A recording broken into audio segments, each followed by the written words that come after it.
તો કડી અને વિસાવદર પેટા ચૂંટણીમાં ખરાખરીનો જંગ આ વખતે જોવા મળવાનો છે।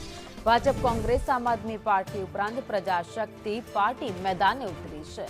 આજે કોંગ્રેસ અને ભાજપ ઉમેદવાર જાહેર કરે તેવી શક્યતાઓ છે। કોંગ્રેસ ભાજપના ઉમેદવાર જાહેર કરવાના હજુ સુધી બાકી છે, જ્યારે આમ આદમી પાર્ટી પોતાનો ઉમેદવાર જાહેર કરી ચૂકી છે। સોમવારે ઉમેદવારી પત્ર ભરવાનો છેલ્લો દિવસ છે, એટલે કે આજે હવે ઉમેદવાર જાહેર ભાજપ અને કોંગ્રેસ કરી શકે છે। તો પૂર્વ ધારાસભ્ય ભૂપત ભાયાણીએ ચૂંટણી લડવાની ના કહી દીધી છે।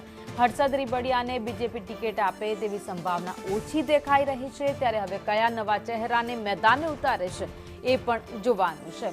તો કડીમાં ભાજપ કરશન સોલંકીના દીકરાને મેદાને ઉતારી શકે છે તેવી શક્યતાઓ છે। કરશન સોલંકીના પુત્ર પિયુષ સોલંકી દાવેદારી કરી શકે છે।